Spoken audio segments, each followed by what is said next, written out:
Hello, I think. Hold on. I'm not moving. Why am I not moving?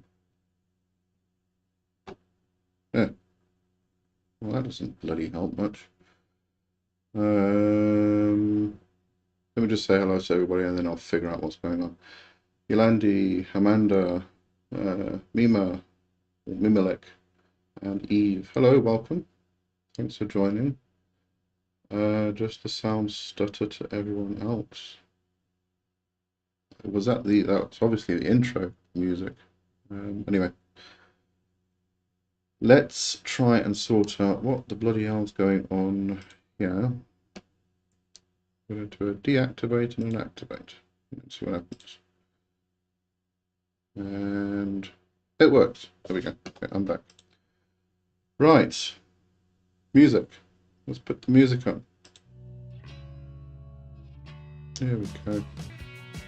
I'll just make sure I'm actually coming through properly. If anybody's... Oh, I see it's dropping. This is not good.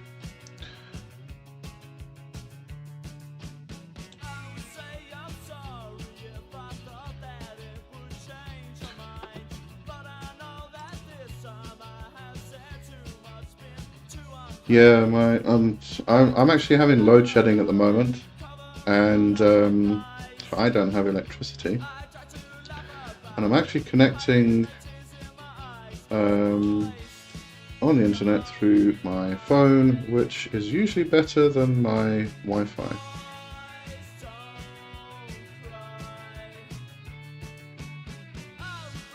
So hang on, I'm going to actually go and switch the Wi-Fi on with the backup power bank and see if that's better. Peter, I will be back. Don't go away.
Alright, I think I'm still here. Let me grab my headphones.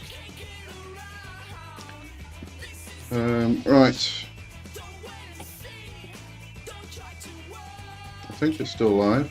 Let's just check. Let's go. Delay. Yes, I'm back. There we go. Alright then, that was very, very clever. I thought that my mobile connection would actually be faster than my Wi-Fi because power's out and the towers are down. The cell phone connection is actually not very good. I know for future now. Alright, yeah, hopefully my Wi-Fi internet's been so bad this week, I hope it stays as it is now, but let's just cross fingers and everything else. Okay, just check I've got everything. I just wanted to refresh this quickly. Power. We're actually started load shedding here in South Africa again. We had a while where we didn't have it, but now we've got severe load shedding. So they shut off power in areas for like 2.5, sometimes 4.5 hours at a time. And then it's some areas, I think some places in the world call it rolling blackouts or something like that. So they shut off an area for a while, and then they'll switch it on again, shut off the next area, and they'll do that throughout the country. But yeah, we've gone into stage 5 plus, so we're going to have very, very severe load shedding. But I have my backup light, I have a power bank that runs my router, I've got my laptop which hopefully lasts long enough. Hopefully we should be good. Amanda, say hello, Amanda. And Zanko, I didn't say hello to Zanko. Hi, thanks for joining. Mimilek, I recall such power outages in the 90s in Poland back in the countryside. Yeah, I don't know, we just didn't have it for a while, and now all of a sudden it's like worst bloody load shedding we can have. It started last night. I just sprung it on us. But you know, trust the government or Eskom at least. They decided at 5:30 yesterday to start load shedding again, and so they switched it off at 5:30. Well, it went off at like 5:33, and they announced it at 5:30. So you know, give us lots of warning, which is really clever of them. Richard said, and some of us have the pleasure of 12 hours of no electricity. Oh, that happens as well. Quite often they put the power back on and it blows a transformer somewhere because they get a surge. There's just no winning, really. Mimilek. Mandra is a supporter. Hello, thanks for joining the supporters. Mimilek, you can own generator in South Africa. Yes, we can. Like a small one for exactly minor power appliances. We can, yeah, we can get a generator. The problem is if it's a petrol operated generator, I can't get one here because I live in apartments, and it's very noisy and quite toxic sometimes. And I would have to put it on my balcony, which is a bit weird. But what we can do, we've got everything else. We've got UPSs, but they get quite expensive. And we've got, I can't remember what it's called now, those kind of units that are kind of backup power. You can, with some of the more expensive ones that cost like 40 or 50,000 rand, you can basically run the fridge in the whole house. But yeah, but then you've got to, once the power comes on, you've got to recharge the things with power, so you just take more power again. It doesn't. There's no balance really. Kerry say hello, Kerry, and Johanna. Hello. Amanda, hi. 12 hours of no electricity. Oh, we've had more than 12 hours sometimes. We sometimes have like 2 or 3 days where something just goes horribly wrong at the power station. Very public praise to President Buer. 16 days nicotine free. Excellent. Great, keep it up.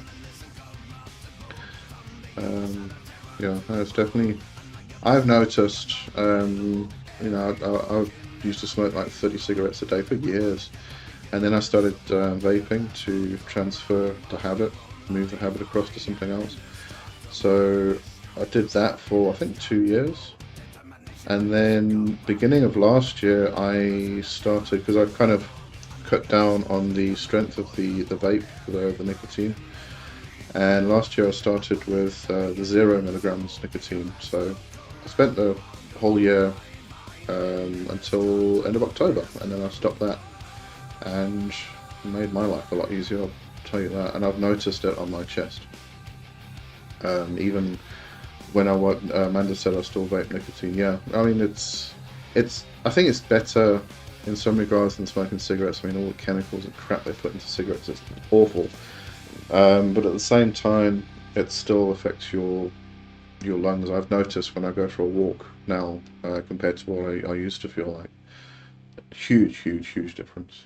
So good for you. I'm glad you're stopping all that. That's 6 milligrams. I actually, when I stopped smoking and transferred to vaping, I was on 25 milligrams nicotine. so 6 milligrams isn't actually bad. It's really good. Yeah, 25 milligrams of nicotine was the only thing that kept me stopped me from actually going back to cigarettes. But it works eventually, so that was the point. Johanna, I smoke occasionally, but honestly I hate it more and more and really don't crave it as much. I've got to say, I actually I had a cigarette at some stage while I was vaping, and I just couldn't stand the taste anymore. It's just disgusting. Yeah, 25 milligrams. Vaping grossed me out randomly one day, and I just stopped. Yep, best way to do it. The 25 milligram was the Nick salts. I do believe there is a difference between the Nick salts and whatever. I don't know what the other ones are. I didn't really get into the science of it. So anyway, enough about vaping and smoking and all that stuff. What's everybody doing magically and wanted to talk about magically? I actually want to just make this text a bit bigger because I'm stuck on just my laptop here at the moment. Oh no, what's wrong with no, that's the wrong way. There we go. Oh, that's better. It's a bit small. Mimolake said I did snuff back in the past, some alternative to SIDS. Yeah, that's not something I can do. I also tried, I tried everything when I was trying to get smoking. I tried the patches, I tried the nicotine or the gum. I've tried chewing tobacco. Absolutely everything. And vaping seemed to be the only one that really worked. Amanda, I pulled apart my temple and put it back together again. Big clean, so nice now. Yeah, that's great to do. That's it is really nice. And every new moon, I don't really have a temple. I'm stuck for space. But I kind of like thoroughly clean my altar and stuff, and it just feels so nice afterwards.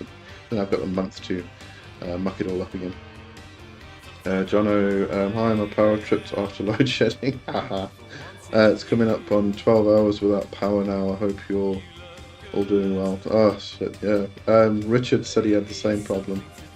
As I was saying earlier, that the power comes back on again and then there's a surge and it just breaks something in the power station or the substation. Amanda, I have 3 bedrooms in my house. 1 room is for my temple. It took a few days to do the big clean. Nice, yeah. It's funny because I always used to have a temple room. And then, yeah, after I got divorced, actually, then I moved into smaller places because I was just by myself and my daughter.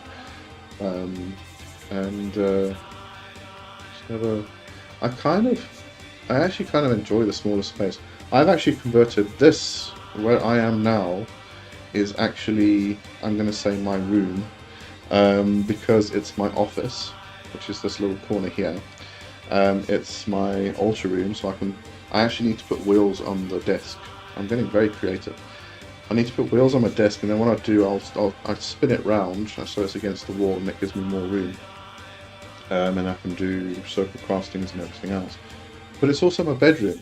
I got rid of my bed and I bought a camper mattress thing I put on the floor. And I've got to tell you, I have better sleep on this thing than I do in my bed. So I just fold it up in the mornings, put it away, and then put it down in the evenings. And I've got all this room. It's really cool. So, yeah, when my daughter moves out, then I'll have even more room. Then I'll make a temple room probably. Yeah.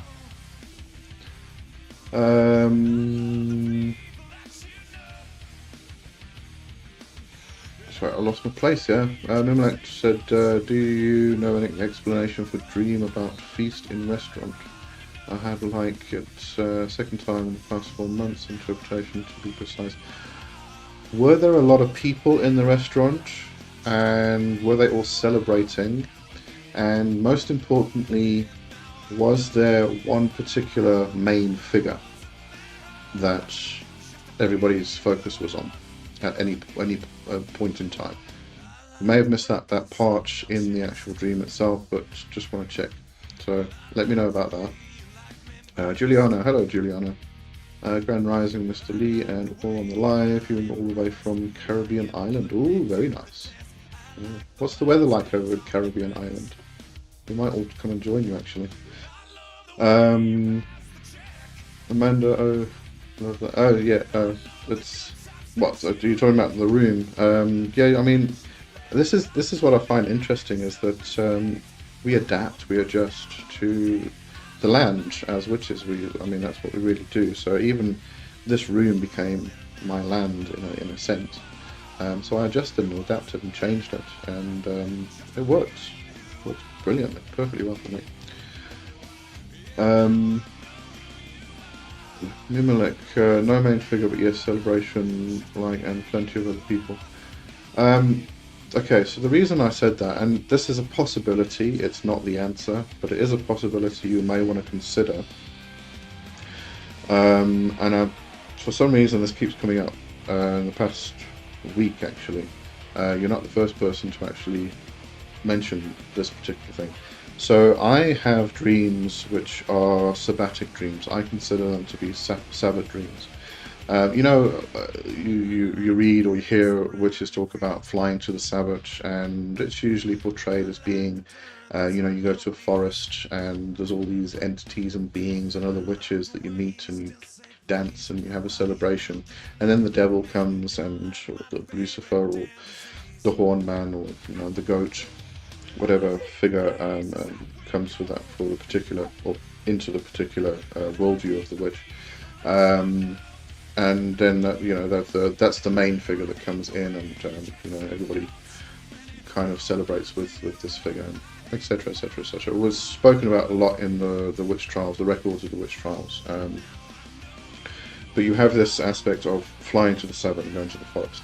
I find that when I have these dreams, these Sabbath dreams, that I go to places which are modern, because I no longer live in a village with a forest just outside over the hedge. So I mean, a couple that I do remember, and one of them was a shopping centre. It was just packed with people, and I know 2 other people now who have had the same type of dream where they're in a shopping centre and it's just a celebration, and it often falls around the Sabbath, but it's not specifically on like a particular date. I mean, we kind of like this last one, it was Lamas for me, it was Imbolc for people in the north. We kind of consider it to be on the 1st of February. It's not really, there's leeway. It changes each year and stuff like that as well. But another one I had a long time ago actually, but I still remember it vividly, is it was this huge house. It was just like all these different levels, and it was packed. And there was like a courtyard as well, which was packed with people, and people sitting on the wall around the courtyard. all waiting for the main person to come and speak. And I was like, who's the main person? What's going on? Who are all these people? And then this person, this very enigmatic person, just showed up in a suit and started giving a speech to everybody. And then I had to go look for my sister, so I went outside, and then the dream ended. So it's probably it's possibly that, but do some divination and just see, you know, if that sort of rings a bell for you. Juliana said it's quite really hot today. Yeah, I think all the people in the north are going to head on over to you, or here it's nice and hot here in South Africa as well. Amanda, I've been having super weird dreams with a lot of people, some from my past and people I didn't recognise, very abstract too. Could be the same thing as well. So it just seems to be popping up for a lot of people lately. I'm not saying that a lot of people are suddenly having these dreams, but I think for some reason people are mentioning it more. I don't know why. Jono said, I don't know if it will work on your floor, but you can get sliders cheap for your coffee table at Hardware. Just one for each corner, and it's as good as wheels. I did it for my top loader. I have seen them. I'm a bit worried because the desk is a bit heavier than like a coffee table or something. So I'm not sure if it'll like. I've got the veneered wooden floors, so just worried. I red, so I don't want to damage the floors or anything. But the wheels might actually be easier because I can sort of, move it around, and I can lock one corner, then therefore I can spin the whole thing around, which might just make it easier. Eve, I have. Wait, did I miss it? Oh no. I have a recurring gathering in a large Victoria home. Nice, I like the Victoria home. Mine was a very modern home. Quite boring actually. I would prefer a Victorian home myself. Amanda said, like skis in a way, the sliders. I think that's. I think what John is talking about. You get the little. It looks like a little ball bearing actually. Half a ball bearing that comes out, and it kind of turns. Sometimes, some of them are fixed actually, but because it's round, you can kind of move things around easier. I'm just worried that it will mark the floor. But anyway, Mimilek, I did check many online dream books. Kind of agree on that. Like profit, big money is on the way, financial success, and I had a lot of dreams symbolizing that aspect in the last 2 months. Okay. Cool. You have to be careful of dream interpretation books though, because dreams are very much culturally and personally based, the symbolism in them, and dream interpretation books don't really take that into consideration. There was actually a really good book, was it Cunningham? I think it was Cunningham. Let's go look for it. Joanna said, butter them sliders. Yep. Okay, I'm just going to look. Scott Cunningham. I actually bring this book up particularly because I liked its approach. He kind of presented the idea that, different or dreams, the same dream for two different people can mean two very, very different things. But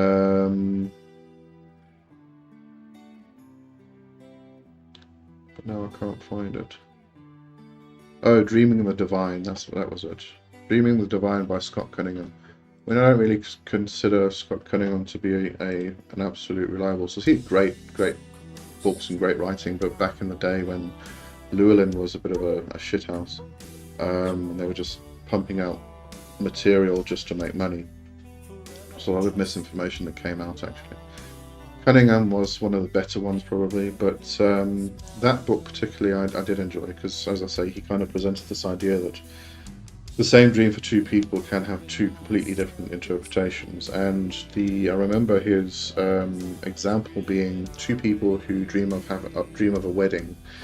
Person A has just gotten married and is blissfully happy, like Jono's going to be very soon. And the person B has just been through a really, really bad divorce, like I did. And those two people dreaming of having exactly the same dream of a wedding are going to have two very different interpretations. So, I think when it comes to dream dictionaries and stuff, just kind of get a basic idea, but don't take it, take it with a pinch of salt, or grain of salt, or whatever that saying is. Yeah. But yeah, anyway. Amanda, I record my dreams and see if there's a pattern and what's happening in my mundane day-to-day life. I've stopped relying on dream interpretation from books. Agree dreams are subjective. That's an excellent way to do it. It is. He actually does mention in that book as well that the best thing to do is actually take a dream, a dream, one singular dream, and pull out symbolism like snake or wedding or just the kind of the things that stick out the most. Take those as a one-word thing, put that into a journal or a book, and write down your personal interpretation of how you feel, how it makes you feel. And then what you end up with, you just keep doing this with all your dreams, and what you end up with is a dream interpretation book or dictionary that is personal to you and your personal symbolism, which I think is a brilliant way to do it. John or Amanda, yes, like skis, slippy bits of plastic. But I didn't know Lee is straying in a place. I'm straying in a place with wooden floors. Uncle Lee. How did you find a place with wooden floors where you live? That's cool. It's not like yellow wood or anything like that. It's the veneer boards you buy in packs. It's those floors. I live in a posh area, by the way, if you didn't know that. It's a very posh area. I don't live in one of the posh complexes, but still, everyone around me is posh. Amanda Scott Cunningham was the first author I read from when I was new to Wicca back in the early 1990s. I'm not Wiccan anymore. Yeah, he was actually a great influence on me. My first introduction really was actually to traditional witchcraft. Was Marion Green. Bloody, I still think her books are excellent. I think they're absolutely brilliant. And then, obviously followed the route of the neo-Wiccan, neo-pagan. So it was Ravenwolf and Cunningham and all of those people, until and Ray Buckland with the big blue doorstop. And until I figured out later that some of it's not that good. There's a lot of misinformation, especially when you got to like DJ Conway. Oh my word, was that bad? Amber Kay. I don't know if you've ever read Amber Kay's book. Absolutely awful. I've actually got it on my shelf. Bloody terrible. Was that? Yeah, it was that one. She starts talking about she's got these little earrings that are dinosaurs or something, I think, and she relies on them for information. So they talk to her in her ear. It's like, whoa, okay. Yolandi said at Jono, you still get a lot of flats and houses in Cape Town with wooden floors. People take them out because they don't know how to look after it properly. That's sad. That's really sad. I mean, I'm an ex-architect, and to have like proper wooden floors, a parquet flooring. Oh my word! I mean, you try and get a place with parquet flooring now. Oh, it's bloody expensive. I actually lived in place. Oh, it was so sad. I lived in a place in Boxburg for a while, and it had the most beautiful original yellow wood floorboards, and oh, it was an absolute beautiful house. Loved it. And then we were asked to move out because I was renting, and they wanted to. There was an old couple. It was their kind of retirement home, so we got asked to move out because they wanted to move in, but they didn't move in immediately. They left it for like 2 weeks, and obviously people were watching the house, and as soon as we moved out, they went in, they ripped all of the taps and stuff out, all the stuff that's metal, silver and stuff like that they could take and sell, and because they ripped all the taps out, the place flooded, and the floors were screwed. So yeah, so it was absolute disaster. Anyway, Kerry Lee, is the saying "Blessed be" too Wiccan to be used in the left-hand path? I wouldn't say so. No, I know it does get associated with neo-Wicca and stuff like that, but it is. I know, you know, if you use the term like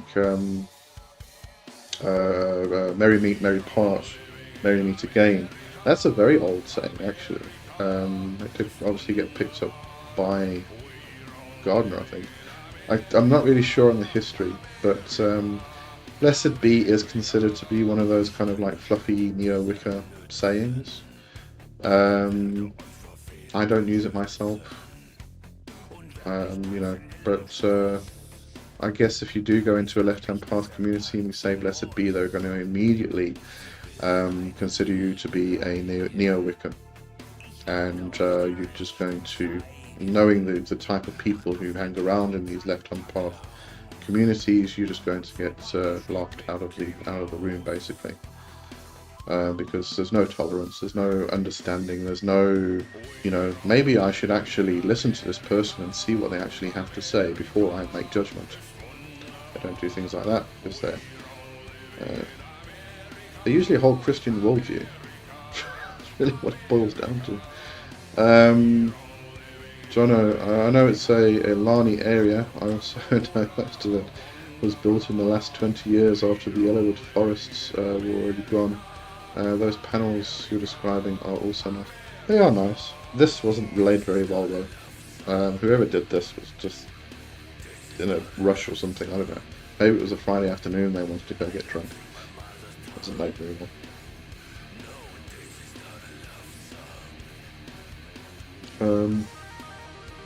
Amanda, what I find jarring are 20-something-year-olds exploring magic and witchcraft, then think they were born in early 2000s. I was born in 1974, so yeah. No, I mean, yeah, I do get what you're saying, but at the same time, there are some people around the late 20s, early 30s, who are really doing some good work and really progressing well. I've got a student who's in his late 20s and he's doing it incredible, absolutely incredible. So I don't really like. I know age is a factor. You know, if you've been doing something for a long period of time, you kind of get weathered. You have more experience and things like that. But at the same time, I've seen some older folks who, I don't know what happened, maybe at some point in their educational progression, they misinterpreted something and they just took it on down this total rabbit hole that went, just in terrible directions, and they stuck with it. So, you know, we kind of say knowledge is power. It's not really. Understanding, wisdom is the power. So you can have all the knowledge you want, but understanding is a completely different thing. Whereas, as I said, you know, some younger people are doing some incredible stuff, and they're really understanding it. And I think one of the main things is they do have somebody they can go to and bounce stuff off, like a teacher. They get feedback. And I know I didn't have those type of teachers when I was going through my early stages. It took me a long time to kind of get through a lot of the material and understand what was happening, and made my mistakes. I still make my mistakes, but yeah, I don't necessarily think it's an age thing. I think it just depends on the person. Jono, I rely on Cunningham hard. I go to his herb and his rocks book whenever I want to do any folk magic. I know Scott wasn't perfect, but he did great work. Talk to a herbalist about Scott Cunningham's book. Apparently, I'm not a herbalist, so I'm not going to kind of poop on it. But apparently, it's got some incredibly bad information in there, and because it's a herb book, it can be quite dangerous when you're dealing with herbs that you're ingesting. So just be careful. I did enjoy Cunningham's books myself. I still think I've still got his herb book, but yeah, a book that has kind of, well, there's quite a few of them, but one of them that does seem to come up quite a lot as being very reliable and has always been is Mrs. Greaves' Herbal. One of those older books. Also that other one. I forgot the name now. One of those other old herb books people talk about. But anyway, yeah. Amanda said, I've been teaching my daughter about witchcraft. Later on today, I'm teaching her about setting up protections, grounding and such. She really wants to use my dowsing rods to communicate with spirits. That's excellent. I love that. I love it. Yeah, I've tried a few times to teach my daughter. Yeah, I'm too soft. That's why when it comes to my daughter, I'm just too soft. So I let her get away with, like, not showing up on time and all of that stuff. Yolandi, are your neighbours making noise? I keep hearing voices coming through. Yeah, it's the kids outside, and I actually love it. I'm not going to complain. Definitely not going to complain about them making noise outside. We've got load shedding, therefore they cannot be on the TV or the computer. They are outside playing, which is absolutely fantastic. So, leaving it. Oh, definitely not spirit voices. No. Well, I suppose we could call them spirit voices, like children.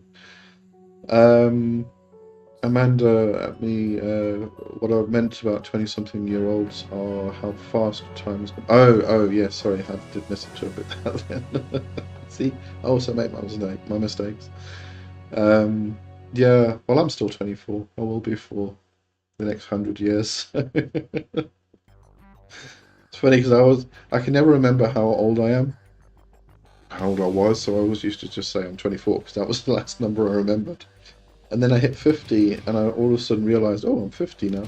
And then about two birthdays after that, I couldn't remember again, so I just went back to calling it to saying I'm 24.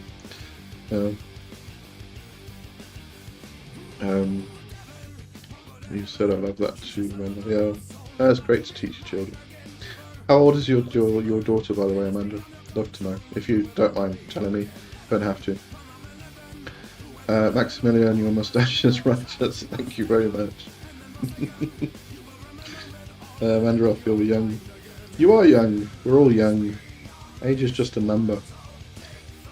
As one of my mentors always used to say. She's 10 years old. Oh, that is so cute. You got to teach her about fairies and make like fairy potions and whatnot. It's just fantastic. Jono,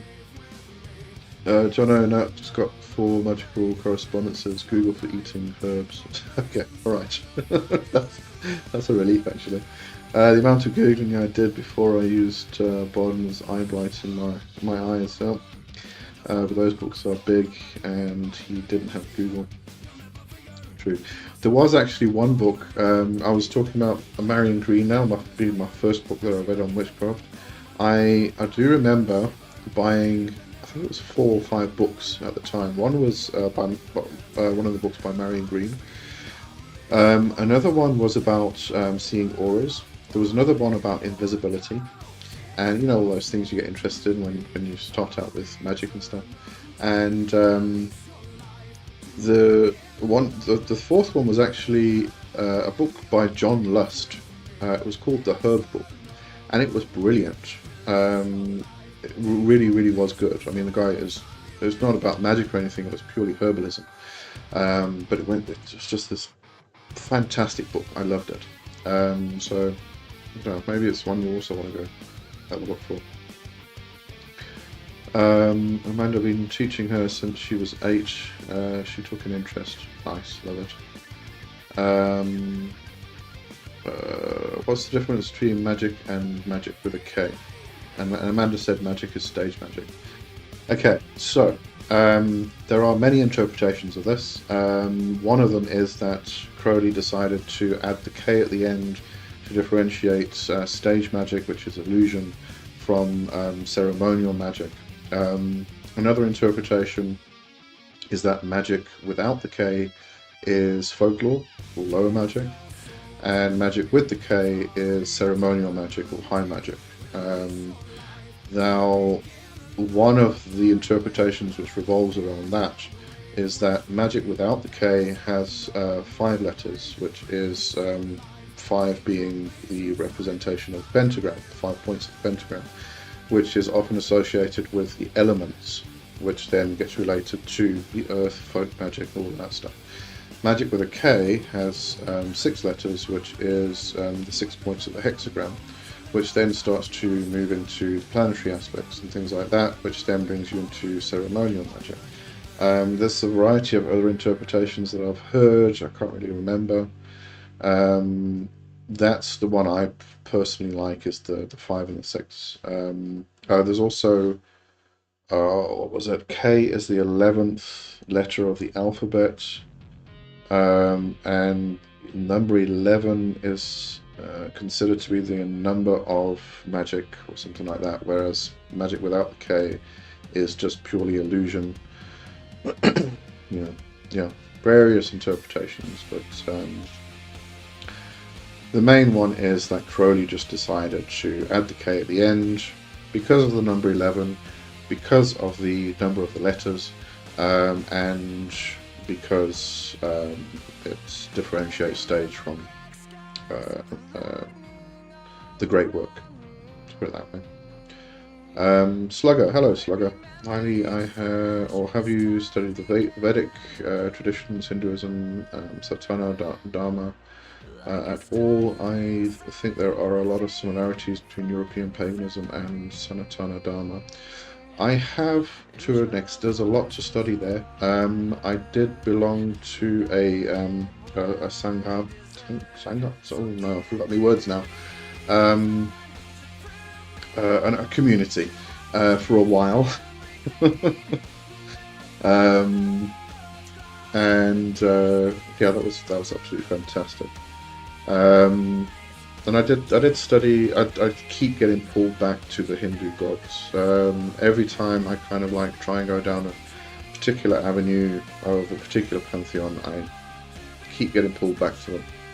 And it really started about 6-7 years ago. I was given the name Panananta. My god is Pan, has been for probably the past 25-30 years. And then there was the Ananta part, which I discovered because I went exploring and trying to find out what this name meant. And Ananta is the multi-headed cobra that Vishnu lies on when he's sleeping and protects him. So I kind of like started going in the direction of celebrating, worshipping Vishnu, and then it just extended there, went further and further. I am going very much in the direction of non-dual Shaivism, which is also called Advaita Vedanta, which is the non-dual aspect, and it's kind of the non-dual aspects of the whole thing kind of embodies my entire approach to whole thing, occultism in general. So I am starting to go in that direction. But there's a lot to explore, a lot of still to discover, and lots to learn. But it's amazing. Love it. Maximilian, interesting well, and thank you to Amanda. Amanda, great question, and you're welcome. It was a very good question. I love that question. It comes up every now and again. John O'Dam, you ruined it for me. I didn't know it was Crow. You didn't know it was Crowley who added the K. Oh yes, no, it was purely Crowley. Crowley was special, but not for me. I use magic to let people know I have read some books by practitioners. I actually tend to use both spellings, and it depends what I'm talking about. If I am talking about the great work or ceremonial magic or something to do with like Holy Guardian Angel, all those aspects that fall into that ceremonial magic arena, I will use a K. If it's folk magic and stuff like that, I won't. I'm actually starting to use just the normal spelling of magic without K, more and more actually. If it's chaos magic, I'll use a K because they do. It's just more modern. So yeah, no, I just use them interchangeably really. But it really is that defining of lower versus higher for me. The folklore versus the ceremonial magic.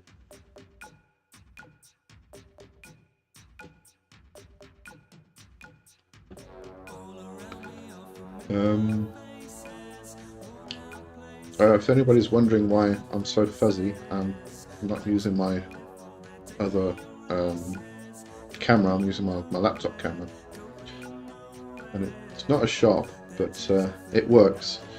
I thought I'd better use this instead of the normal camera because we're on load shedding, I've got no power. And I don't want to drain the battery on my laptop. Maximilian, great answer, thanks. Sweet. Good stuff. Alright.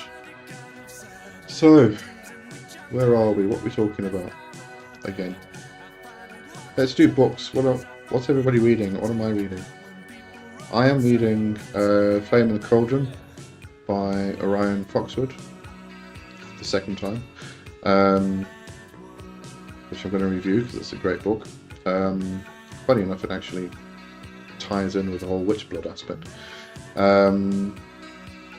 I am reading the third book of Kenneth Grant.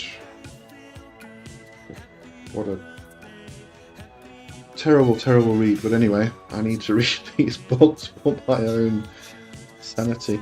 Anyway, Slugger, thanks Lee, that's cool. If you are interested, there is a YouTube creator called Taliesin's Map, who talks about the various correlations between different pagan traditions, and it can be very interesting. I will go and have a look for Taliesin's Map. I'll just write it down, because, you know, old brain and all.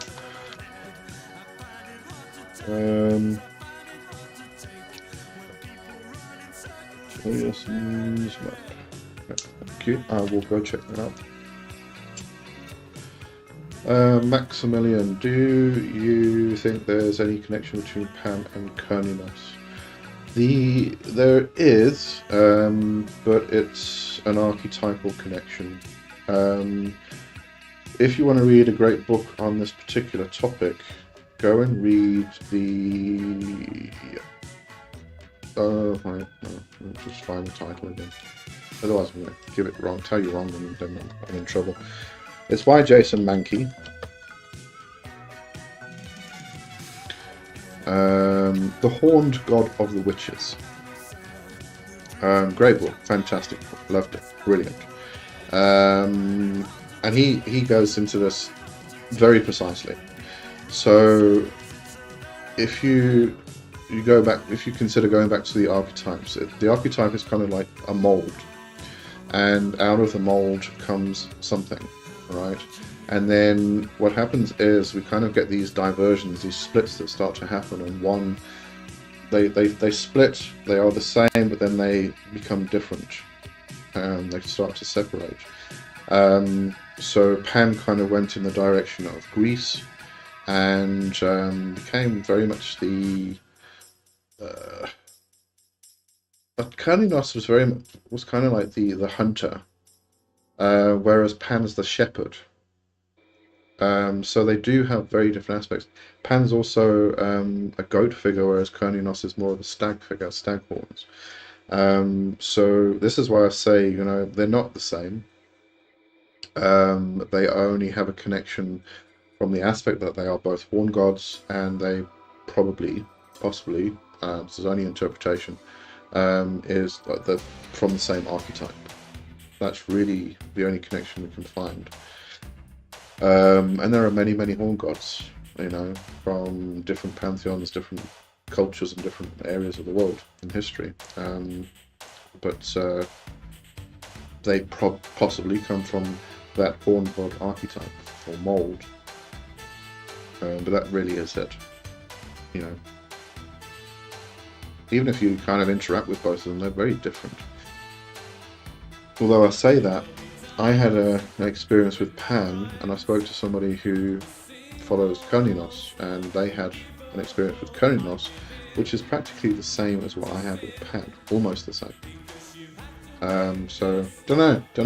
It's kind of a wibbly wobbly, strange world we live in, and many paradoxes. You have to be prepared for paradoxes in witchcraft. There's many of them, lots and lots and lots. But yeah, I wouldn't say there is actually a connection between the two, apart from the horn god aspect. Jono, do you guys talk about being on the path? It's so common in some of the communities I visit, but in real life, I found people who think I'm crazy. I mean, crazier than what I actually am. Being on the path, yeah, I mean, I hear it. I think I've said it. I don't really know. Because we are on the path. You know, we may talk about the crooked path. But yeah, I mean, it's a real term. It's a real thing that people say. So it's possible it's an older term, and you heard it from one of your teachers, and the communities you are interacting with possibly are a bit younger. They didn't have those older teachers. I don't know. There's a lot of things that we're finding are just disappearing. You know, ways we say things, ways we talk about things. Yeah, just things are going away, unfortunately. Maximilian, do you wanna, as long as you stay grounded. Yeah, grounded is also grounded and centered is also a real thing. It's a necessary thing as well. Amanda, I'm currently reading Rites of Lucifer and Luciferian Sorcery, companion to Rites of Lucifer, both by Asenath Mason. The books also include essays and UPG. You know, I'm not really a Asenath Mason fan. I don't really want to get into that. It's just who she publishes with. I would not support that, but that's just me. Jono at Max, I think they are the same dude from different traditions. I think they're called epithets. Green Man is another for me. Aphrodite has dozens of epithets, and they're not epithets. They're completely different aspects. An epithet would be characteristics of the same god, like Aphrodite or Aphrodite. You know, you get all the different faces or facets or aspects, and those are the epithets. But when we're talking about Green Man, or we're talking about Pan or Kallinos, or Hern, or my brain's going to smithy gods like Wayland and Vulcan. Yeah, brain's gone dead. But they're all different gods, and each one of them may have epithets. you know. So we find that a lot we do find it in the Nordic traditions. There are many, many names for Odin. For instance, we find it a lot in the Hindu traditions.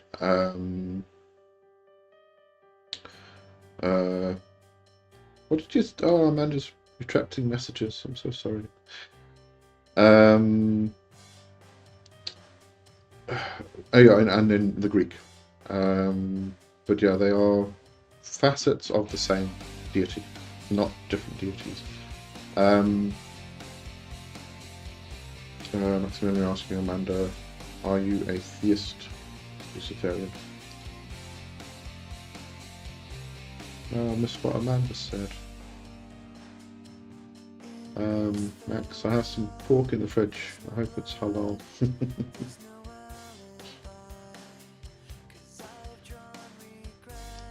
Well, only if you're Jewish, you know, or your visitors.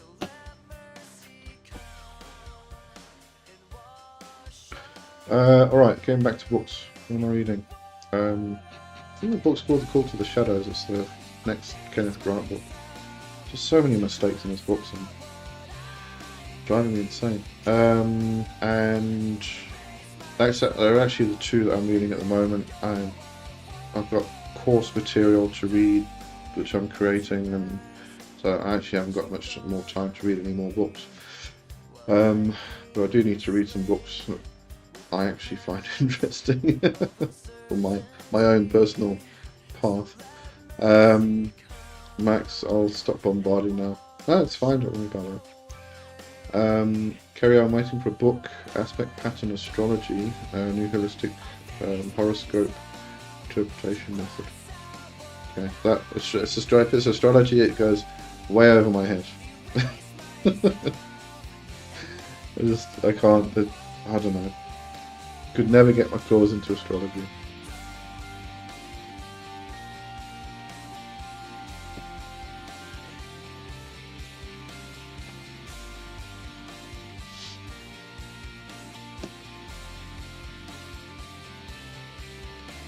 Right, now we've gone quiet.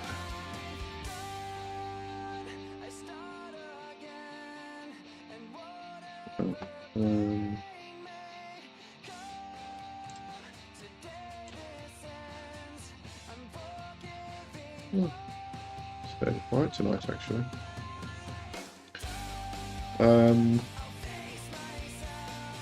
John, I like the concept of the Green Man. I hope I meet him one day. Yeah, it's actually an interesting. The Green Man is really an interesting concept because it seems to have arisen out of this need to put all of the nature gods together, but then became this singular entity all by itself. I have seen the Green Man. Quite an interesting experience. I kind of looked into a tree and I saw the face. Kind of smiled at me and then disappeared. It was really short, but it was very interesting. And he's kind of like that gentle figure, but at the same time he's not. It's very it kind of embodies nature quite well, actually. You know, that kind of creative and destructive aspect, comfort and the fear at the same time. Very interesting. Yeah. Amanda, no, I wouldn't say I identify as theist, Luciferian. I'm just a witch. Yeah, but I know what you mean. Mimilek, I kind of noticed during my energy vampirism that post-attack, mine on whoever I targeted, I always had kind of short sleep at night. Oh yes, you would. Attack at 11 PM and wake up at 3 to 4 AM and not sleep until morning. I just want to make sure I'm getting this the right way around. Energy. Is this when, after you've consumed energy, or after energy has been consumed from you. Because if you are the one consuming, then yeah, you're not going to sleep well at all. You're going to be bouncing off the walls, basically. I can see. Yes, yeah. No, that makes perfect sense. You're just so full of energy that you're not going to sleep at all. So yeah. Trying to show Uncle, I'm trying so hard to get into astrology, but it's complicated as fuck. Every time I think I'm getting anywhere with it, I realise no, I'm not. I think you're a lot further along than I am, actually. I rely on Kai. You know, they are my astrologer, and I think during our conversations and how they explain things regarding astrology, I kind of picked up a lot more than I used to. But I'm just not in that. I'm not a diviner. You know, I've never really been interested in divination. And that kind of falls into that area. I find it amazing. I find it incredibly interesting, and the accuracy that it can have. It's bloody amazing. But it's just not my area of expertise at all. You know. Amanda, I giggled in a nice, cute way when you said you're not into astrology. I'm currently taking a course in Hellenistic astrology. Been reading through massive tombs. Good luck with that. I don't know. Everybody goes in their particular directions, which is why it's so important to work as a community. And this is why we get together in groups and covens and stuff like that. It's because we all have our own particular skills. Yes, we might know a little bit here of what everybody else is doing, and you know, we may be proficient enough to do something, but it's not a skill that we have honed and developed because we go in a different direction, a direction that really, you know, speaks to us and awakens our own interests and stuff. And but that's, as I said, that's why we come together as communities, is when we are needing to do any kind of particular magical working. You might need somebody who is skilled in one area and another person who's skilled in another area. The typical example is one person is good at raising energy to extremes, like I am. It takes a lot of energy. I have to pull a lot of energy in before I even start feeling it. And then another person to actually direct that energy, and that might take two people. So, you know, working together is a very handy thing. As I said, one person might be able to generate a lot of energy, but they're terrible at directing it. But as long as they can generate it, there's somebody else who can take that energy and move it around and point it in specific places. And that comes into aspects of everything. There are certain people that are better than divining than others. There are other people that are better at talking to spirits. So, you know, we all come together and work together to get everything done. Jono Mimilek, it's kind of admirable that you really describe yourself as an energy vampire. Sometimes I'm scared that I'm unintentionally energy vampire and try to stop myself. I hope it goes well. I don't know if you actually checked out the video I did on vampirism. When it comes to vampirism, there are some people who require it. They lack something and they need to feed on energy in order to survive. And they find ethical ways to do it. I mean, years back, this was still on Yahoo groups. I lost contact with them after Facebook came up and Yahoo kind of disappeared, unfortunately. But there were two guys in the UK, and they were amazing people, and we used to have chats about how they used to I remember the one guy used to say that every evening what he would do is he would kind of like astrally elevate himself above the town that he lived in. And quite late at night, so everybody was like going to sleep, and they were releasing all of the excess energy that they didn't need, that they collected during the day, that they now didn't need because they were going to go to sleep. And he kind of used to see it like all coming up out of the houses, like clouds, and then he would just draw that in. He would just like rake it and draw that in, and it's an ethical way of doing it. You know, he feeds, and he's also using up energy which would have otherwise been wasted. So there's a lot of ethical ways to do it. I've also met people who are completely unethical. One guy started attacking. I had a group at one stage. We were doing group astral work in an astral temple, and he kind of asked if he could join. He seemed okay at the time. And then one day I went into the astral temple, and he was like drawing energy from members. He told them that he was doing it to heal somebody, but he wasn't. He was just. I found out later that he used to go to the nightclubs and hand out sigils as people were walking in, and then he used to go into the nightclub and draw energy off all these people who had the sigil on them. He was just, there's people who are unethical and there are people who are ethical. Same with anything, it's how you use it, you know. So, anyway.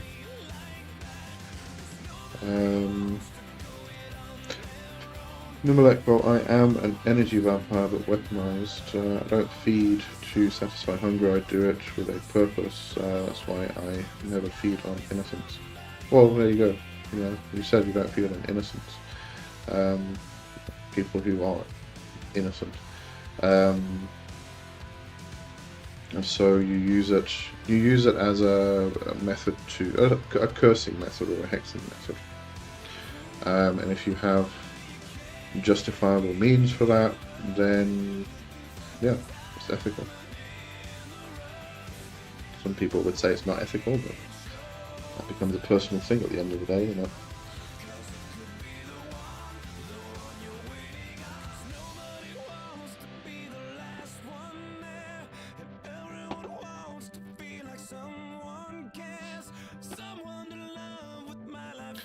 Stepos, do you teach demonology or magical workings only, or both? If you go into the Temple of the Horned Serpent foundational training stuff, that's kind of a general thing. It's not specifically demonology. It's kind of it's my own personal path at the end of the day, and that I'm kind of passing on and teaching. Which has been over the past 30 years a variety of different things. So I do bring some aspects of Kabbalah in there, I bring some aspects of Toltec warrior path, I bring some aspects of chaos magic, of chakra work and energy work, traditional witchcraft. So it's a collection of different kind of paths that I have practiced and syncretized, brought together over the years, and that's kind of how I practice. I kind of explain it as if I were to go back, let's say 25 years, I've been practicing for 5 years, and said, here, do it this way, I would have been a lot further ahead now than I am. So, yeah.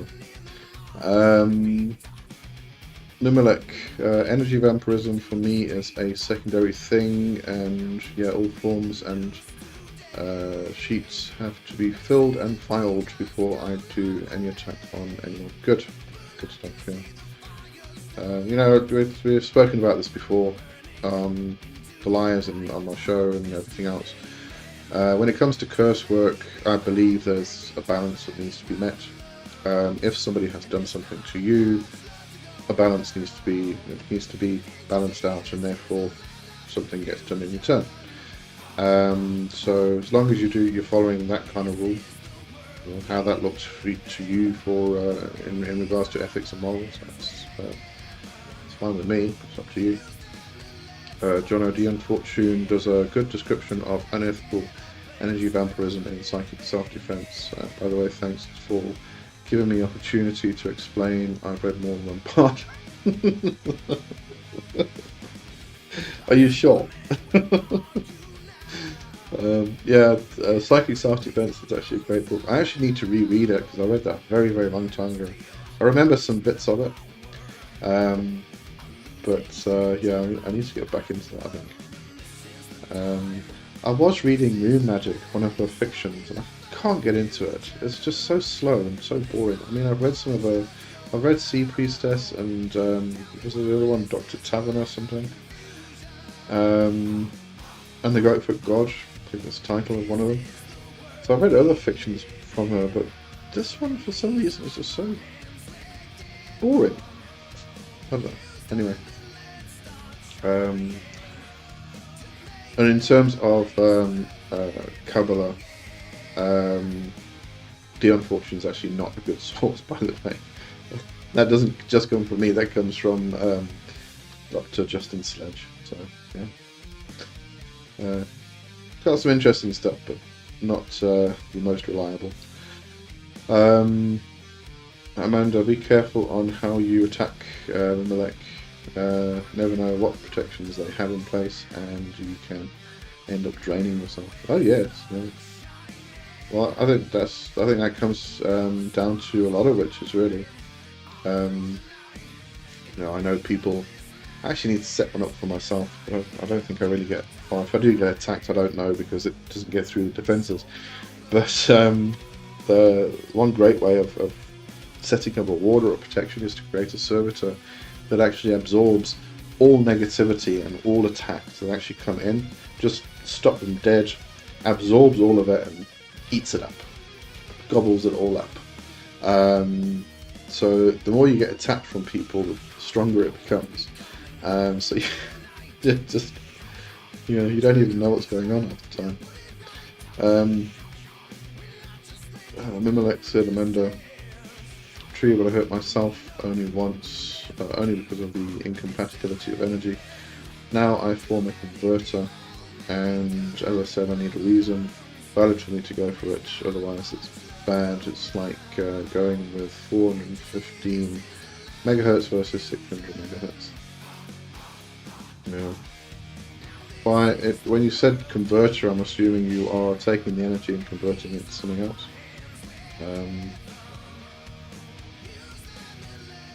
Kind of standard. Amanda, I tried reading The Mists of Avalon. Oh my word! And holy cow, such boring. It is. I couldn't read it. Love the King Arthur movies. I don't know. In fact, the movie wasn't actually that bad, but of The Mists of Avalon. But the book, I've tried reading it like 4 or 5 times. I just can't.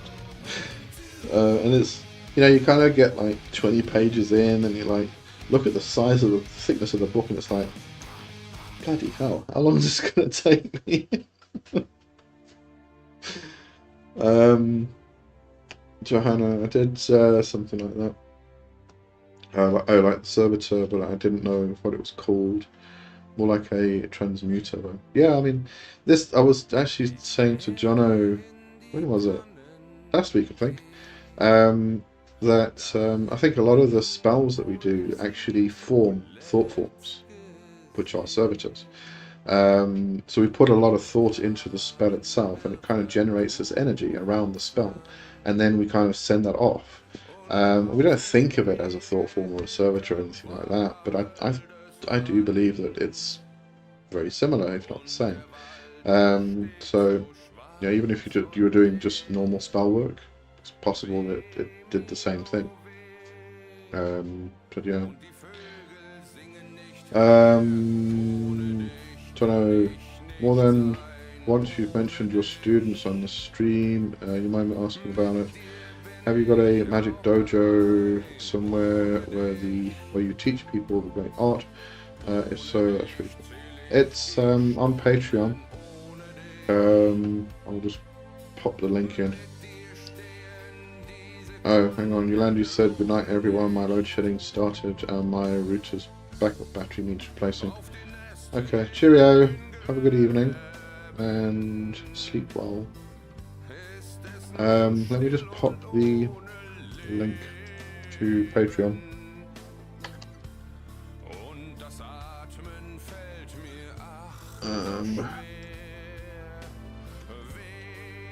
And then, so if you go to Patreon, there's 3 tiers at the top that are Temple of the Horned Serpent.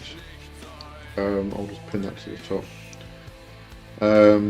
That's where I call it first degree. It's really foundational work, foundational magic. It takes you through building up the energy bodies, going through the chakras. You meet your fetch beast, or your lower self. You experience the elemental kings. I'll take you on journeys and you go and meet them. So you get to start building your compass round, really, and you start placing aspects that you think should be in various positions, correspondences and all that stuff. I also take you through some spell working, because while people are busy doing the meditations and the exercises, they sometimes want a bit of a practical thing to do. So we go through sigil magic, we go through candle magic, we go through poppet magic and the mirror box. I recommend a lot of books to get and read, because I think they are brilliant books, like Sigil Magic, Practical Sigil Magic by Frater UD, just explains it perfectly. I don't find any need to kind of regurgitate all the information that's in there. Buy the book. I will give you some extra stuff, but you then start to create a library with really, really good books. So there's that aspect of it as well. It's about 8-9 months if you follow the program from start to finish, and you do it every day. And then you can go off and do whatever you want to, or continue with the temple. Still early days with the follow-on from that point, but we'll get in there. But I'm also starting Witch Academy, which is going to be lots of different people teaching lots of different things. That's going to be very, very different, but creating communities as well. So, yeah. Amanda, yep, we missed another one. Yeah. Johanna, yeah, exactly. I actually didn't do much physically, but it has been working. Oh, with the transmuter. Yeah. This is why you may have not done anything or a lot physically, but you put a lot of thought into it. Thought form. You form a thought, and that's really, I think, a lot of the stuff. For me, anyway, the way I see things is that we create these concentrations of energy when we focus our thoughts over a long period of time on this one thing. It creates a concentration of energy, and it starts to become a being. It starts to do what we ask it to do. It gets programmed and all this stuff. So it's an interesting topic, isn't it? Mimilek, so far with energy vampirism, I had a problem with just a bad headache because someone else was not exactly in tune with me. Okay, which is always the case, as we're all different. Yes, exactly. It's not just with people, it's with spirits, gods, entities, all of that as well.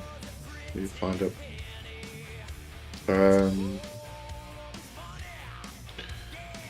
Jono, the greatest achievement of my entire life is I read Herman Melville's Moby Dick cover to cover, most boring book ever. I do know a lot about failing practices in the 1800s now. Well, there's that. You can take that away with you. Yeah, good stuff. I'm not going to try and even guess what that is. Hi. Can you please name me some horse deities? I don't know any horse deities. There's Epona. I don't really know any horse deities. No. Far from the Epona. Not really crossed my path, actually. Sorry about that.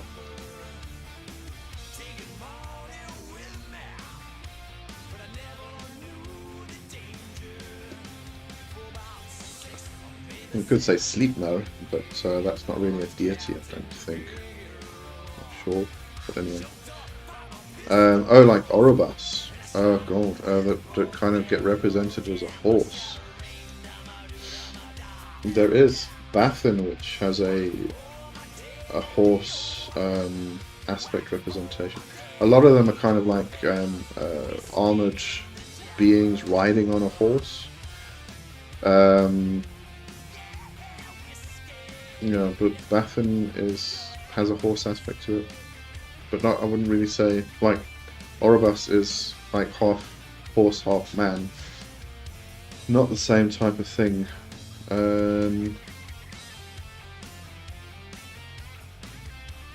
Can't actually think of any other. So many spirits out there. Mimelek said the offspring of Loki, horse deity in Norse mythology. Who was the offspring, the horse? I know Loki shapeshifted into a horse. But yeah. Jono, nice music, and thanks everyone. It's fun spending time with you. Good stuff. Are you going now? If you still haven't got power, I'm sure your power's like draining away. Hopefully mine comes on just now, otherwise I might have to disappear. If I do disappear, it's because the power came on and the towers changed, and therefore there was a long enough interruption for everything to just kind of say, oh well, we're not live anymore. So I do apologise if I disappear again, but at least this week's been a bit better than the past few weeks. Bloody hell. Storms knocking the power out, all of a sudden OBS just breaking everything. Bloody hell. Johanna, I haven't heard this song in a while. Oh, this is quite a good song. I haven't heard it in a long time either.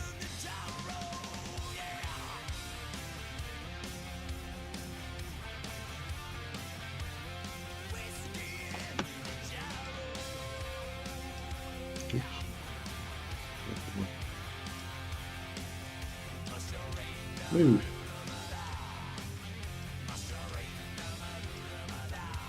Okay, probably not to move. Alright, fine. Be like that.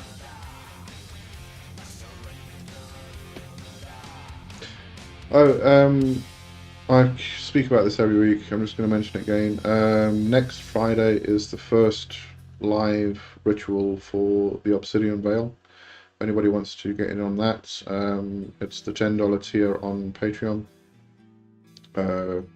Just to give some extra cleansing and protection if anybody needs it. Jono, I'm still here. Battery not looking super healthy, I'm sure. Yeah, mine's on 35%. My laptop. So hopefully my power comes on soon. You'll see a bright light or something. Johanna, I've watched some of his interviews. I'd love to join the ritual. Whose interviews? Oh, wait, I missed something up here. Hold on. You said, what do you think of Amon Hillman? I haven't heard of Amon Hillman.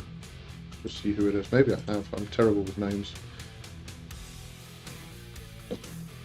Why, when somebody says, you work with this spirit, I'm kind of amazed that I remember who it is. American classicist. For his reinterpretation of Christianity. I have not heard of this person.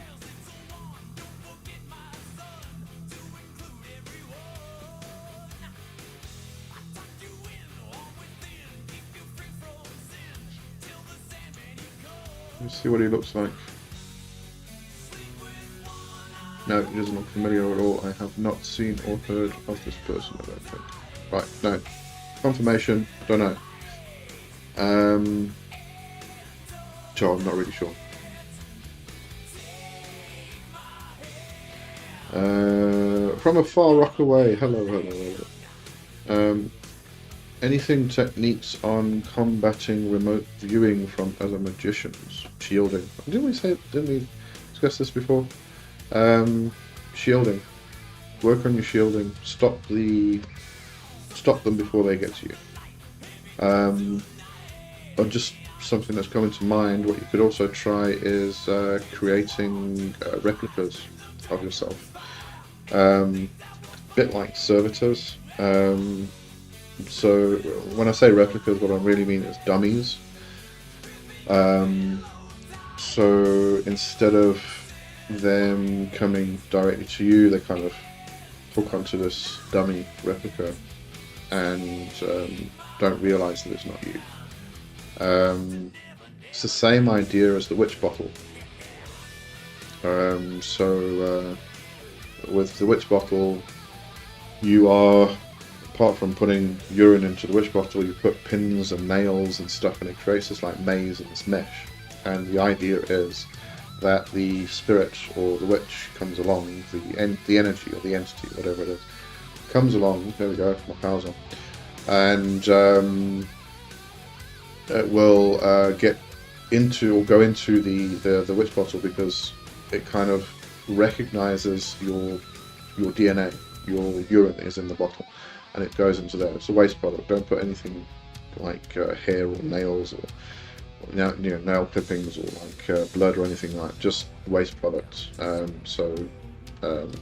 Usually urine or feces, but people don't like working with feces. Urine's just easier. But it gets attracted to that instead of getting attracted to you because it thinks it is you. And then it gets stuck inside the bottle and it's maze of nails and pins and stuff like that. So you can use that idea in the similar way. It's create these dummies of yourself so that the people who are doing the remote viewing get attached to them instead of you. And then, I don't know, see how that goes. Try that. Sounds like a good method to me. Jono, thanks for bringing up protection thing again. I like the sound of it a lot. Have you also been seeing everyone is downtrodden at the moment? Kai was right, everyone is struggling at the moment. It's just the shit that's going on in the world, and I think it's going to get worse. I don't really like talking politics on my channel, but if I was watching something the other day about the AfD in Germany, and it's predicted the next German election, they're going to be the second most powerful party in Germany, and their intention is to bring back the Third Reich. So, and they're getting backing from Trump and Musk, financial backing. So, it's just one ball of shit after another ball of shit, really. And I think there's going to be a lot of people are going to need cleansing work because there's so much negativity going around. There's going to be a lot of people who need extra or additional protection work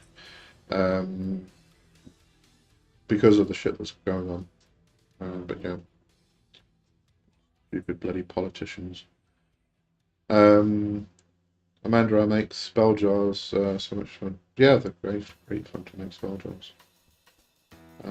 There is one aspect of spell jars that I do just want to mention.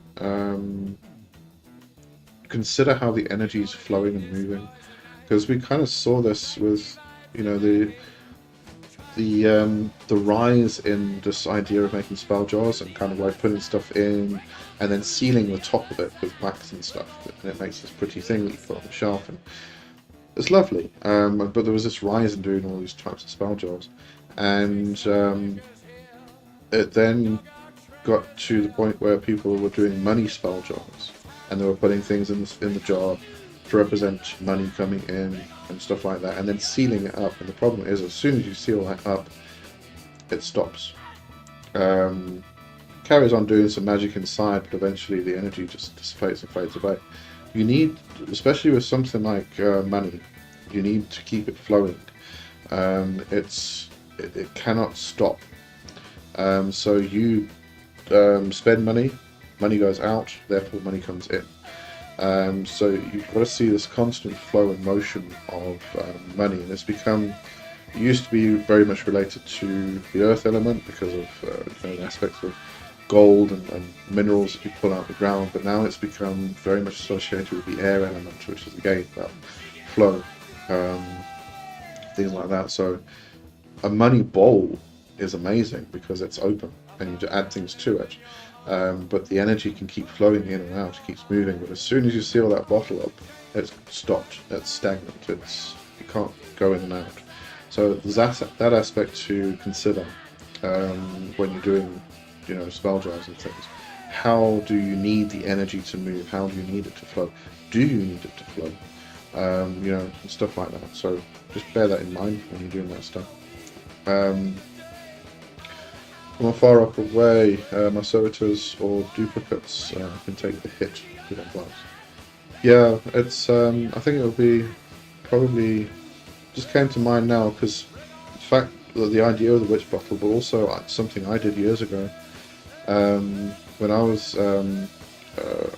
actually trying to help a young lady out who was being attacked, and the guy was really, really good astrally. He was attacking her in her dreams and everything else. And I got the advice to, and I'm sure it was from Kai actually.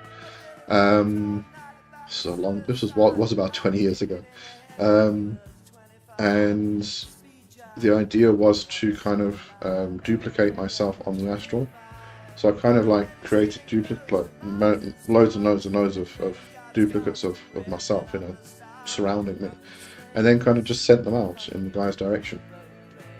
And while he was going through one after the other, after the other, after the other, realizing it's not me and breaking it down, going through into the next one, I was able to then work on the lady in question to remove all the blockages and fix up the energy bodies and all of that stuff, which he'd been screwing around with. He almost died because of it. Yeah, so it gave me time to do what I needed to do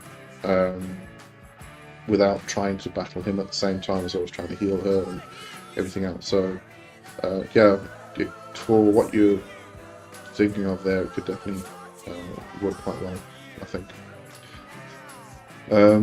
Far off away when Jono, too far off there.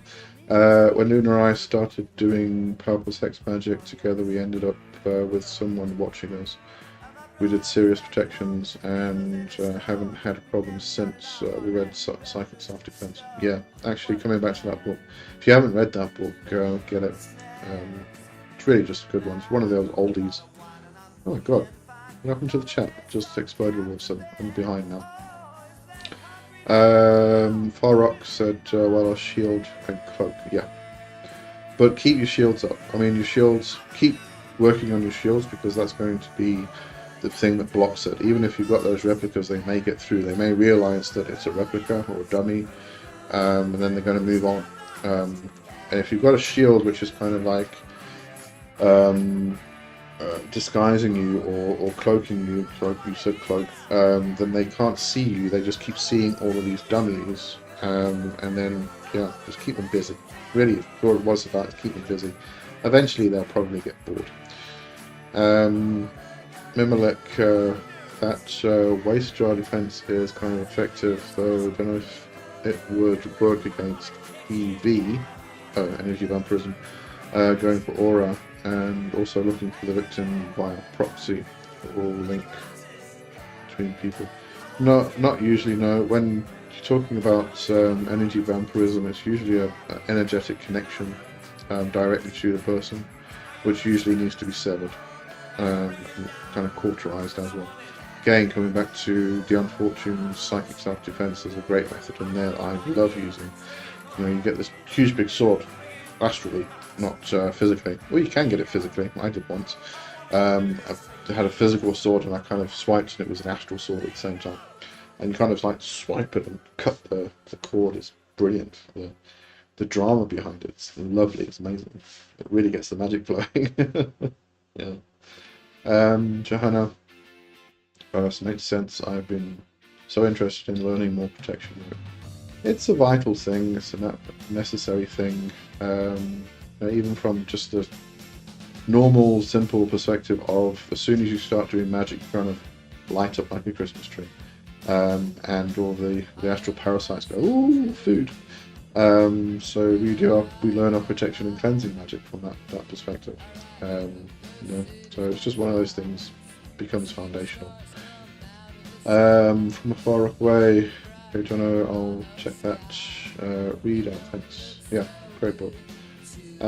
Max, Amanda, what's a spell jar and what does it do? Okay, let me see if Amanda explained it. No, I don't know. Can be anything. It's a jar with any item you associate with to represent what you're wanting to achieve. Oh, there goes my power again. No? Oh, that went off. A power bank. Well, ran out of power. That's good. Oh, power's on. Anyway, sorry. It's a jar with any item you associate with to represent what you're wanting to achieve. I made a jar for my daughter to ward off nightmares and worked great. That would work, yeah. I've had great results from using spell jars. I don't imagine my intention being sealed within. As I put items into the jar, I set my intention. The problem that most people run into, as an example of money jars, as you mentioned, they just put stuff into the jar and nothing more, an expected result. Well, that is the problem generally with a lot of the, we like to call them the Instagram witches, the Insta witches. They're doing all the pretty stuff, and they're going through the motions and saying all the words, but they actually don't really know what they're doing, and there's no energy, nothing, no energy at all. It just looks good and it feels good for them, and that's really it. So excuse my bit of a better lighting. But yeah, that's a general problem, not just with spell jars and stuff. So yeah, Max, let us know if that was good enough explanation.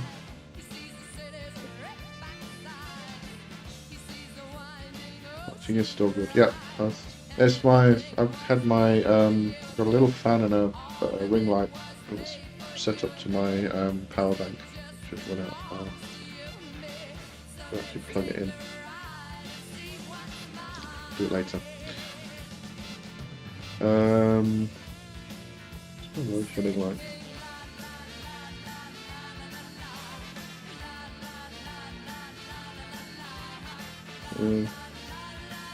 Yeah, I'll plug it in later. Don't need to worry about it tonight.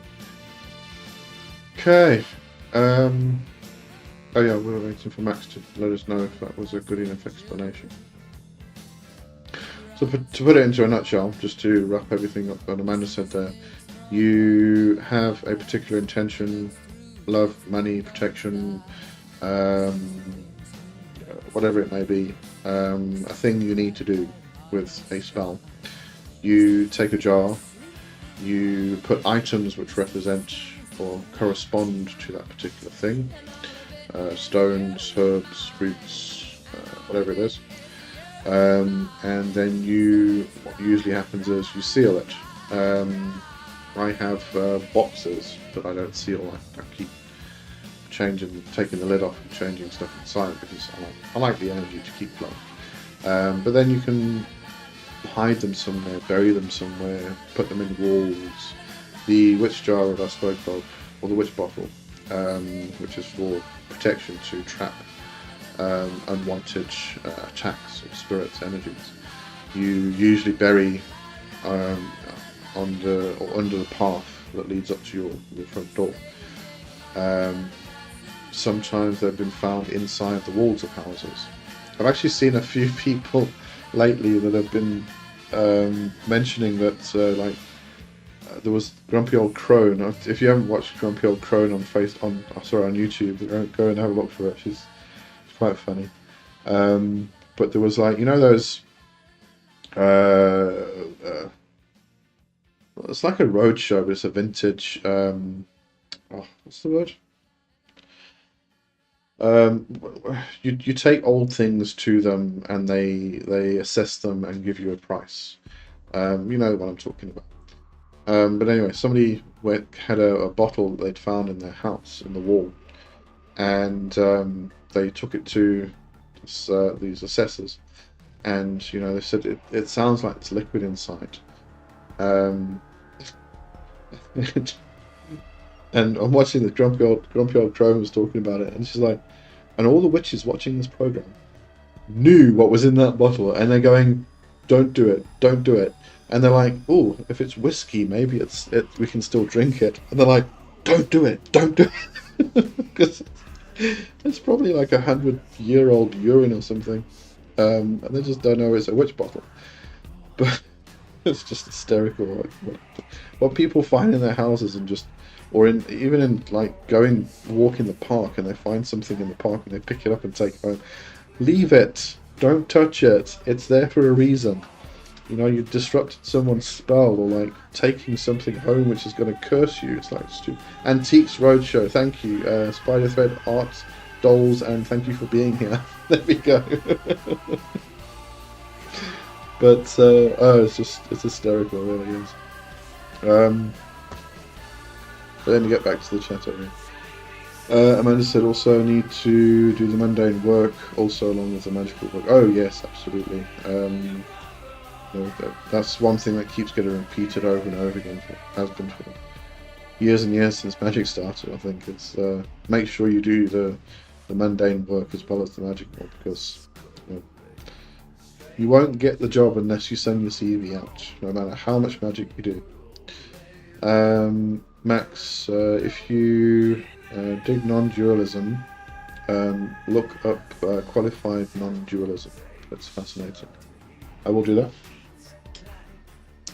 I think I know what you're talking about, but I'm not entirely sure. I'll have a look. A note. Old rotting brain. Qualified non-dualism. Okay. Thank you.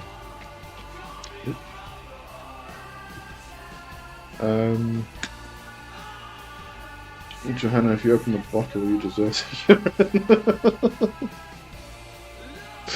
Oh yes, I agree, totally. People just keep bringing things home. It's like, just leave the fucking thing, take it back.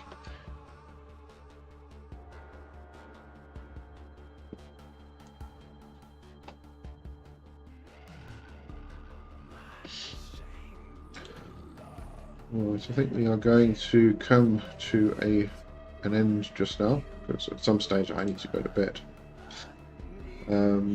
Lost Boys soundtrack. Yes, it is. I've got to tell you the story now. Is it Sound Boys soundtrack or Lost Boys soundtrack? My Little Sisters of Marilyn Manson. I had a friend when I was young. His name was Kerry, and he was one of those kind of like, I mean, we were all punks, but back then, when I was like 16, 18, it was kind of like a mixture of punk and goth. So he was kind of like the coffin. We used to call them coffin kids back then. And he was obsessed with Lost Boys.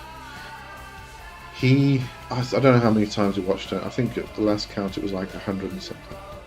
And he used to annoy the shit out of us because he used to say, "We're going to watch the Lost Boys," and then he used to put it on, and he used to give us the entire script from start to finish.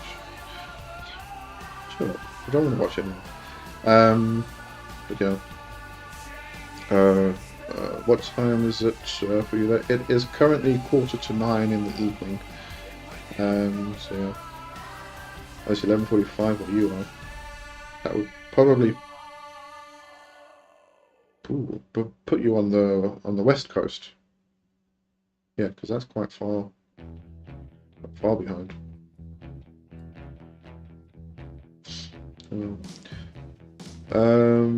Hannah, music is great today. It is very good. Playlist. That's the word I was looking for. My mind blank. 7:44 p.m. in Poland. Are you still 2 hours behind? I thought you would be like an hour behind now. You're the same time as UK, I think. I thought they changed already. Jono, thanks for streaming, everyone. My battery is critical, so I'm gonna go. Hope your power comes on soon. Have a good one. Cheers, cheers. 8:45 in Estonia. That must be 8:45 in the evening. 20:45.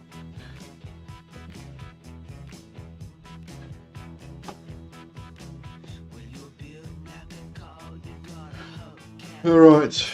Yeah, I think everybody's had enough of me talking now.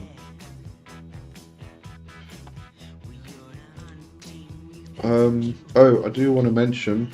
Sorry, Amanda, I'll get to your comment there just now.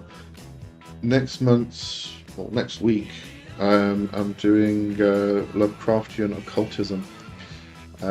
It's part of the Path series, and it's a really interesting topic. It's not something I did actually pursue it at one stage because I thought it was like a real path when I first came across it, and then I found out that it was actually fiction. But it's actually really interesting how it has developed into a serious occult path, with the creation of egregores and stuff. So I'm going to do that. That's next week for the Path series. It's Lovecraftian occultism. I'm going to talk about the Necronomicon and stuff. So tune in for that. That should be a fun one. Amanda said my daughter the other day was signing the beautiful potato. I said to her, "Are you signing the beautiful people?" Or singing, by Marilyn Manson. She said no. The beautiful potato, I like that. Saying it just like Marilyn Manson too. And she points them all. Good stuff. Johanna, evening. Okay, yeah, just 8:45 in the evening. Heading off to watch Lost Boys now. Good stuff. Hope it cures my cough. I actually haven't watched that in years either. I need to watch that at some stage. Alright, I'm gonna suggest that we end today's Covenstead. Thank you everybody for being here. That's been an absolute pleasure. Fantastic.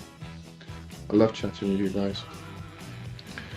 And I'll see you next week. And as I said, the first Obsidian Veil ritual is going to be next Friday, this coming Friday. So if you want to get in on that, just head on over to Patreon and sign up for that. Yeah. Okay. Have a good one. Good night, everybody. And I'll see you then. Cheerio.